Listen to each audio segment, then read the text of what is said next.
চলে এসেছি একটা নতুন ভিডিও নিয়ে। তো আজকে হলো রান্না করব, খুব গরম তো আমাদের এখানে, তাই বাঁচা মাছ নিয়েছে, বাঁচা মাছের ঝোল করব। বেগুন, আলু আর ডাটা দিয়ে সব সবজিগুলো কেটে ধুয়ে রেখেছি। তার জন্য লাগবে সরষের তেল, কালো জিরা, আর এখানে জিরা বাটা, লঙ্কা বাটা, ধনে বাটা, আর কাশ্মীরি লঙ্কার গুঁড়ো, হলুদ আর নুন। এই দিয়ে মশলাটা লাগবে আমার। আর মাছটাকে আমি লেবুর রস, ভালো করে ধুয়ে লেবুর রস, নুন, হলুদ আর একটু তেল মেখে রেখেছিলাম। অনেকক্ষণ হয়ে গেল, প্রায় ঘন্টাখানিক ম্যারিনেট করে রেখেছিলাম। তা এখন আমি রান্না করব। কড়াই গরম হয়ে গেছে, এখন আমি তেলটা দিচ্ছি।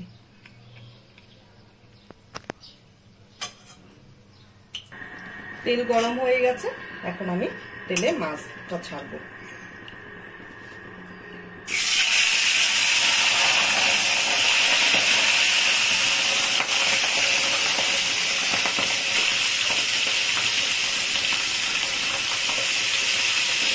খুব ভালো মাছটা, খুব ফ্রেশ বাটা মাছ। একটু ঢাকা দিয়ে দিব, নাহলে ফোটে ভীষণ।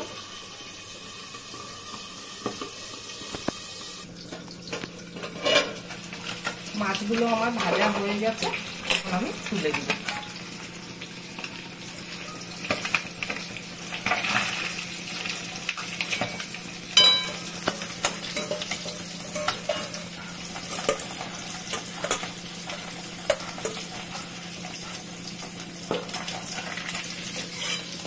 তেলে আমি বেগুনটা ভেজে নিই।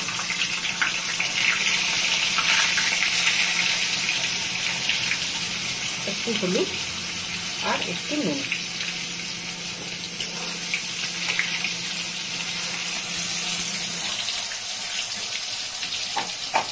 বেগুনটা ভাজা হয়ে গেছে, এখন আমি বেগুনটা তুলে নিচ্ছি।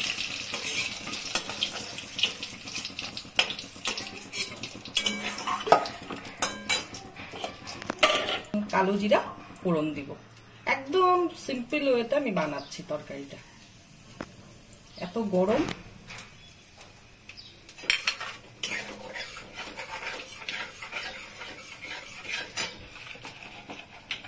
এখন আলু, পটল, ডাটা একসাথে আমি ভেজে দিব। আমার সবজিগুলো সুন্দর করে ভাজা হয়ে গেছে।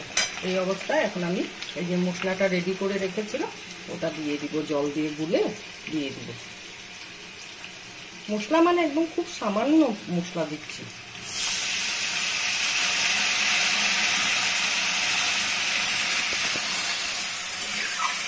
মশলা দিয়ে একটু নাড়াচাড়া করে তারপরে ঢেকে দিব। নুনটাও পড়েছে, আলুটা সেদ্ধ হয়ে যাবে সুন্দর করে।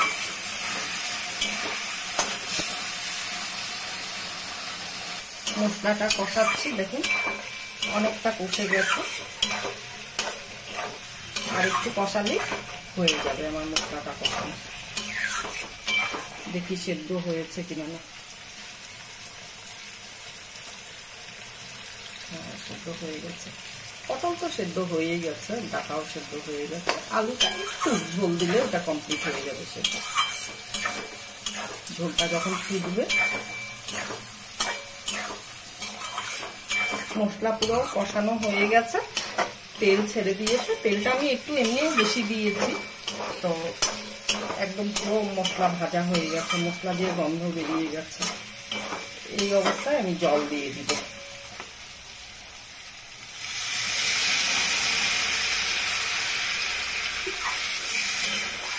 এই গরমে এরকম পাতলা খাবারই ভালো, হালকা পাতলা খাবারই ভালো।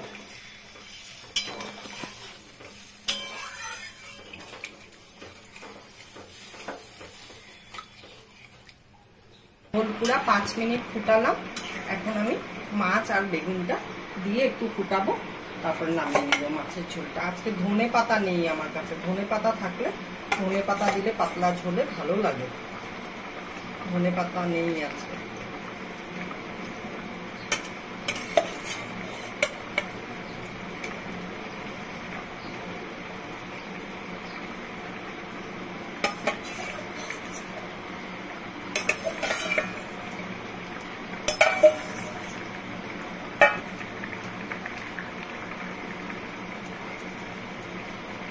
একটু 2 মিনিট মতন ফুটবে, তারপরে আমি নামিয়ে নিব। ঝোল হয়ে গেছে, এবার আমি নামিয়ে নিচ্ছি।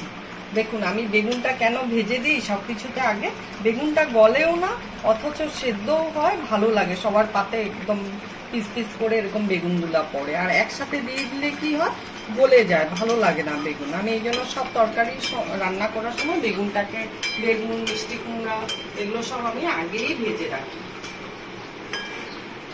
এখন আমি মাছের ঝোলটা নামিয়ে নিব। এটা বাঁচা মাছ।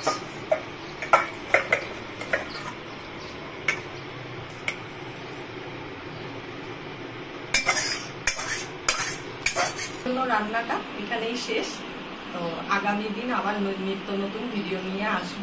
তো আমাদেরকে আপনারা প্রচুর সাপোর্ট করবেন, তাহলে আমি নিত্য নতুন ভিডিও নিয়ে আসতে পারবো। আর কেমন হলো রেসিপিটা কমেন্ট করে বলবেন। এই গরমের জন্য তো এটা পারফেক্ট খাবার।